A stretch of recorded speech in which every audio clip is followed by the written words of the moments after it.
All right, so go ahead, Fred. Good afternoon, brothers and sisters, ladies and gentlemen. Thanks to the Ghana Day Committee and the Coffee Committee for having me here to deliver this presentation on race, essentially looking at the connection between race and power after 1992. But as you will appreciate, I cannot do that without going back to some antecedents. When we talk about race and power, we are talking about it in a historical context. I think all Guyanese know that there have been two social formations that have dominated this country. And what is interesting, phenomenal, intriguing, and curious about these two social formations that we have lived with since the 50s is they're almost distinct phenomena. The one connecting area of these two phenomena is ethnic pandering. And therefore, it is curious to every one of us to ask the question, is there any difference in ethnic pandering between these two social formations? Is there a venomous one? Is there one that was just situational? My presentation is a brief comparison of the exercise of power using ethnic pandering throughout our post-independent history, but with much emphasis on the contours, configuration, and nature of race and power after 1992. These two social formations, as you would know, has been an African-dominated political party whose sole majority support comes from the African people of Guyana. In contradiction, there is the PPP party whose essential support comes from the East Indians. But both of these social formations, when examined across the criteria of sociology, philosophy, culture, religion, they are very, very different, especially in terms of class backgrounds of these two social formations. Before the 15 minutes get on, just let me briefly describe the first social formation, and that is the People's National Congress, which was in power for 28 years and drew its support essentially from Africans. How was racism or racial pandering practiced by the PNC? And what was the nature of this racism? First of all, I think the PNC drew its leadership strength from the African middle class. Elements of the League of Colored People, John Carter's Democratic Party, and the PNC itself through the aegis of its leadership, Fox Burnham, Ptolemy Reed, etc. The African middle class was the inheritor of the European administrative values when colonialism began to wane in Guyana. So one can say the African middle class was the inheritor of the post-colonial state. These were people who viewed the state in very sacred terms. There is no scope to explain that in elaboration. But basically, because how the Africans emerged in British Guyana, there were people who inherited Christianity, the accompanying values of Christianity, and the science of administration, the science involved in nationalist functions, etc. So what you have then, essentially, was a Western educated elite that had a philosophical foundation in Western values, Christian values was most of all nationalism. They saw the state as sacred, and the state therefore is not to be tampered with. That party inherited the post-colonial machinery, and inevitably it had to engage in ethnic pandering for a number of brutal, realistic, pragmatic, or what you call realpolitik reasons. Africans were in a minority. Therefore, in any electoral situation, a one person, one vote would probably render the Africans as a minority. And that was a fear the African middle class had to live with. And it was a genuine fear, because the other side was not a similar social formation. And the other side had its very serious cultural, philosophical perceptions of British Guyana, of the state, of race. So the Africans had to live with this suspicion, with this fear. But that fear and suspicion never translated into the decimation or the devastation of the other side. And a number of reasons explain that.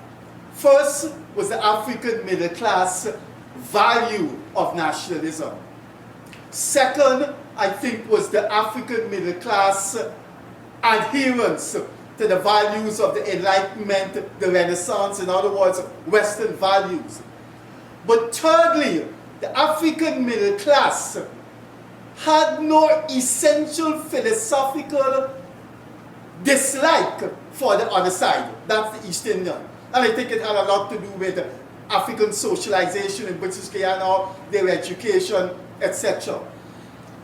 For the 28 years that the African middle class, through the main vehicle of the PNC, was in power, I don't think you could pinpoint any serious attempts at ethnic decimation, ethnic devastation, or ethnic hate. The ethnic pandering I will describe as political situational racism. That you were facing an adversary that wanted power like you, but had certain inbuilt advantages that you couldn't guarantee. One man, one vote would lead to a minority status of a people who felt that they shouldn't be a minority in a country that they worked and made viable. And I think that's a logical thinking. A logical thinking, to put it in common parlance. Why should I give over the state to them when it's through sweat, blood, and tears we made the state viable? But despite that type of thinking, under the 28 years of the PNC rule, what you had was ethnic pandering, ethnic protection, but never violent, poisonous racism. Some scholars sympathetic to the PNC but objective and dispassionate may call it benign racism. I prefer the term situational / political racism, in which racism or ethnic pandering is a tool for self-preservation. But if you look at the 28 years of the PNC rule, despite this ethnic pandering, despite genuine frustration and vexation on the part of the East Indians, there were serious gains made by the East Indians. Statistics, particularly by Tyrone Ferguson in his book Management of the Political Economy of Guyana 1964-1985, showed where there were serious agricultural investments that benefit Indians. There were serious concessions to the other side.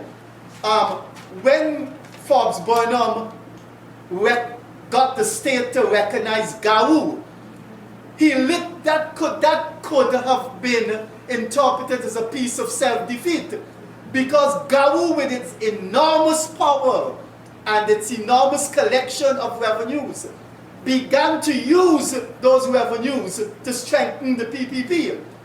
Burnham created a number of holidays so the East Indian could be proud of their heritage.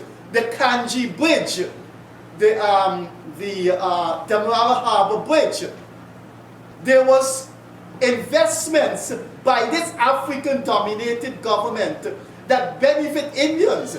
It is difficult then to interpret ethnic pandering under the PNC as racism of the type that we know, that connotates hate, desire to get rid of, and those kinds of pathological thinking.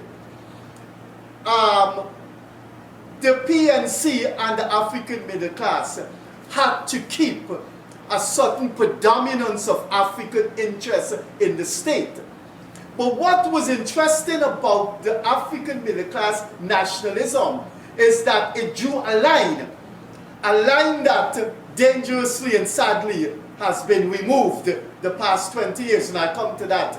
I'll ask the doctor if he could quickly joke me when my 50 minutes is up. The African middle class drew a line, and it was a line that essentially stemmed from the love of the country and nationalism. And that line was, look, we are the inheritors of the state. We built this country. We concede the division of the country into economic power and political power.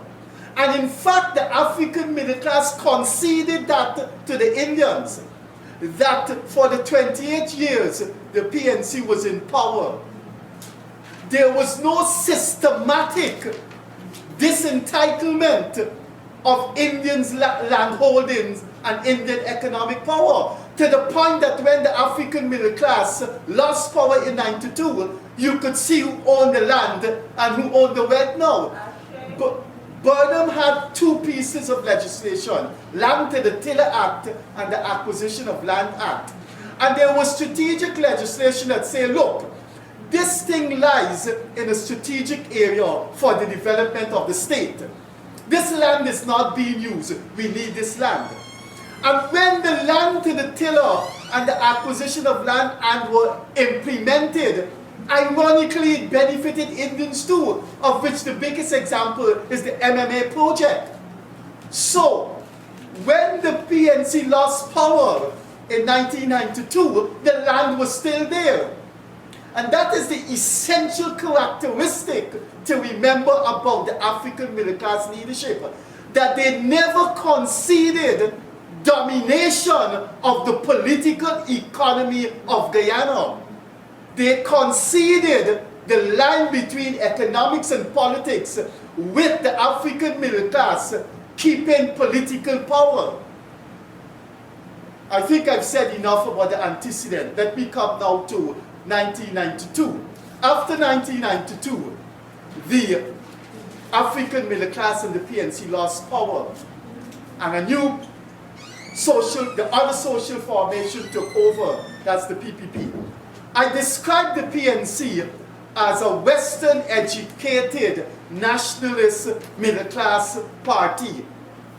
I will now describe the PPP. I think the PPP essentially has always been an Indian peasant party. Minus Mrs. Jagan, an American Shedi Jagan who came from Queen's College. The PPP was essentially rooted in land and peasantry. People socialized into Eastern religion and not familiar with Western values, but particularly the values of nationalism.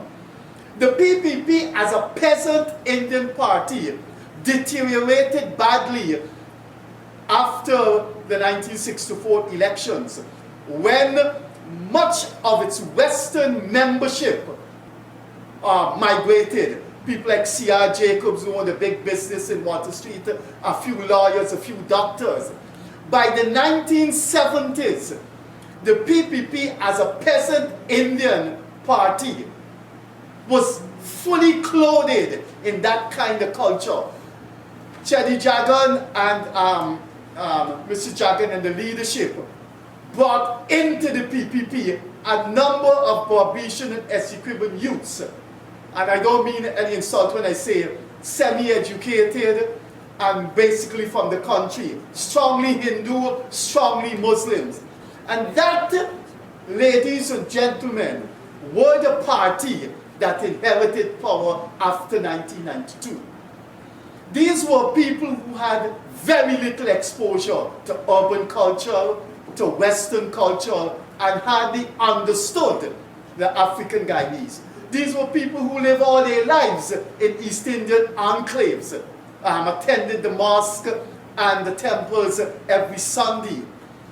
So when 1992 came, all they understood was what was inherently their nature. And by that I want to make it clear, I'm not putting any negative connotations on the behavior of East Indians. What they understood was their religion, what it entails, and they were very, very oriented to business. By that time, they had vast land owning, they were into commerce, they went into agriculture production for profits. When this peasant Indian party, and I want to make it clearly, this is a typology, this is not any political description. Just as how I described the PNC's African middle class, the PPP was essentially an Indian peasant party. So after 1992, we had the continuation of ethnic pandering. I call the PNC's ethnic pandering situational / political racism. After 1992, what type of racism did we have? Did it approximate to the same type of ethnic pandering under the PNC? Situational / political racism? No. I would confer the description of ideological racism to describe what we have seen in the exercise of power after 1992, but particularly after Chedi Jagan died, the presidency. I think the essential peasant nature and the essential rural nature and the essential Hindu nature of the PPP took hold of the PPP. Maybe with the Janet Jagan and the Chedi Jagan, there were still some strands of Marxism or Western thinking. But after the death of Jagan, the PPP became what it was partially made of in the 50s. It became a complete peasant Indian-based party. And the concomitance of that was a large distrust that after a while took ungainly and inelegant shape as the years went on toward African Guyanese. By the time the Jagdeo presidency was over, I would say the PPP's practice of power was fully frameworked in the concept of ideological racism. What is this ideological racism? It is a concept and a construct that is essentially different from the concept of ethnic pandering. When you pander to ethnic communities, you're telling them essentially, all right, we will take care of you. All right, you will get the gains. All right, we're here to see nobody rob you out of existence. All right, bear strain with us. Your people is in power, we would not see anything happen to you. That is ethnic pandering, which could also be interpreted as ethnic protection. But it doesn't connote an ideological drive to drive the other side out. In examining and comparing the two types of racism, the scholar must examine what have been the benefits of the African Guyanese now that the shoe is on the other foot. And it's there where you find the concept of ideological racism in all its manifestations. From the time the PPP came to power, especially and ironically under Dr. Jagan, you began to see a fierce attack on the political economy of the African Guyanese. You began to see a concerted effort at weakening the niches, the institutions, the sectors that the African Guyanese had some kind of strength, had some kind of resilience in, which is in sharp contrast to when the African middle class ruled. The teachers remained Indians in the countryside, the agricultural production remained in the Indians' hands. But no, the first attempt was the weakening of the public service. And then the public service was divided into infinite, to exaggerate, into infinite sectors of which a majority of those people were no longer able to unionize. Then came the creation of the special contracts, in which over 200 people today work in the civil service, but they are not civil servants. They're on special contracts. My research showed that 97% of those people are East Indians. Now, there are three characteristics that I think underpin this ideological racism, and I will briefly describe them. One is the demonization of the African Guyanese, never before seen among the combatants from the 50s onwards. The editorial in the Chronicle says it all. That editorial was written by a woman whose name I wouldn't call publicly, but I'm quite happy to give you privately. And is a very favorite person of the PPP and helped to organize PPP rallies. She's never been disciplined for that editorial, and the PPP has never denounced that editorial that Jonathan referred to. That African Guyanese are socialized to hate Indians. You could be cynical and say if that was true, the PPP would have lost power a long time ago. Because take a look at Guyana and Ivlery and see who comprises security forces. Sure. If they were socialized to hate Guyanese, why are they going in the middle of the night when thief men come for thief men to kill them to protect Indian business people? So that editorial was just nonsense. But it's a demonization of the Indians, of the Africans. The second characteristic of ideological racism is the creation of a nouveau riche class. There are serious class changes that have occurred in this country after 1992. The PPP has formed or give birth to a class called the nouveau riche. These are very, very rich Indian people. They come from humble background in the countryside. They are semi-literate. They are not educated, but they have enormous powers. And these people are going to use that power to protect the state, to protect the government. Finally, the third characteristic, I think this peasant party is essentially anti-state. They see the state as something belonging to Africans, as something that is an African institution.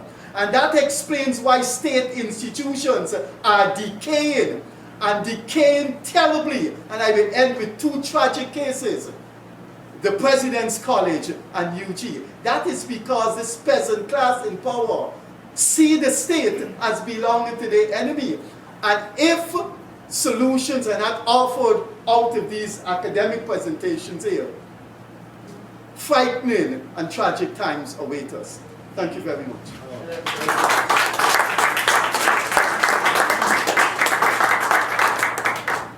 All right, thank you.